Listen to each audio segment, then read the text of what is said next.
क्रिस्त में आदि प्रिय सिस्टर्स एवं बच्चों, आज हमारी माँ कलीसिया सेंट फ्रांसिस डी सेल्स के त्यौहार मना रही है। इनका जन्म 1567 में फ्रांस देश में सेल्स नाम के जगह पे हुआ है, इसलिए उसका नाम फ्रांसिस डी सेल्स। और ये बहुत बड़ा अरिस्टोक्रेटिक फैमिली में हुआ था। उसका अरिस्टोक्रेटिक फैमिली को हिंदी में कहते हैं कुलीन परिवार, है ना, कुलीन परिवार कहते हैं। और ये इनके घर में 13 बच्चे थे और ये उनमें सबसे बड़ा बेटा था। और शुरू में ये वकील की पढ़ाई किए थे, वकील की पढ़ाई किए और वकील की प्रैक्टिस भी कर रहे थे, लेकिन परंतु उसके ईश्वर की बुलाव वो अपने अंदर में महसूस किया, इसलिए फादर बने। जैसे उन्होंने फादर बना उन दिनों में जब उसे फ्रांस देश में और आसपास के यूरोप देश में बहुत बड़ा क्या बोलेंगे, चर्च में विभाजन, बहुत बड़ा विभाजन हुआ, जिसको हम कहते हैं प्रोटेस्टेंट। और प्रोटेस्टेंट में ये कार विंग है या एक दल है, उसके कैल्विनिस्ट कहते हैं, जॉन कैल्विनिस्ट।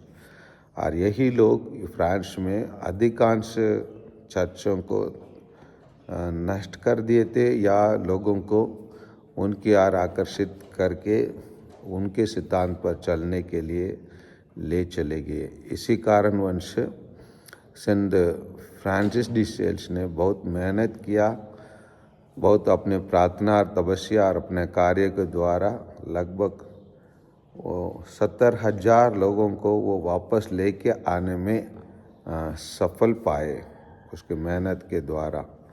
और वो अपने कार्यों को पूरा करने के लिए सेंट फ्रांसिस डी सेल जंडाल नाम के एक सेंट के साथ मिलके द कांग्रीगेशन ऑफ विजिटेशन को शुरू किया।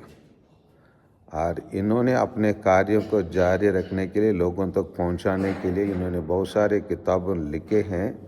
उसमें 3 महत्वपूर्ण किताबें हैं, introduction to devout life, the treatise of God's love, और तीसरा है द स्पिरिचुअल कॉन्फ्रेंसेस।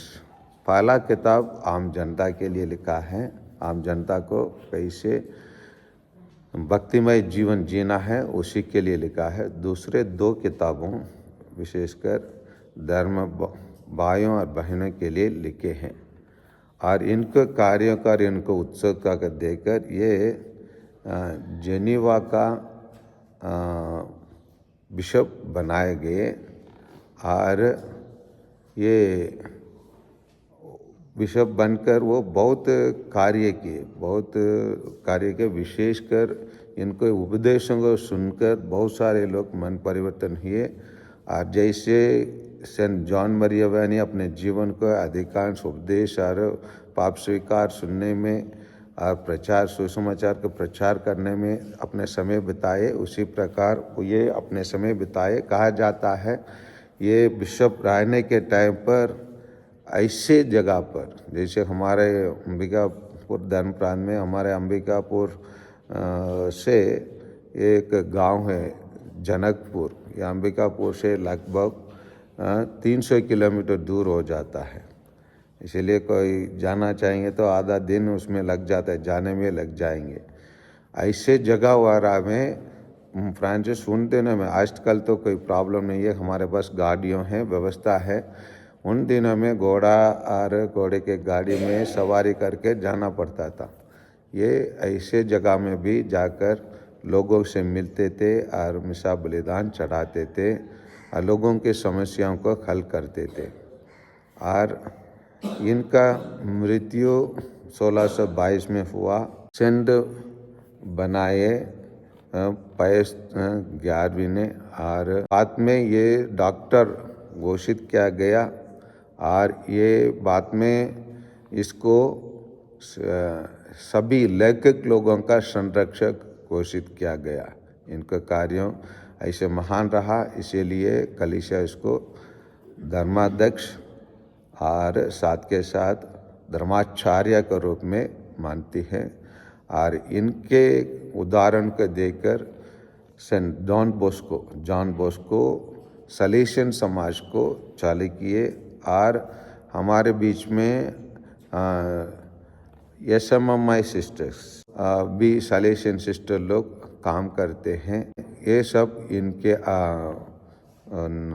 उदाहरण को देखकर, इनके कार्य को देखकर बहुत सारे समाज इनके नाम पर चलता है।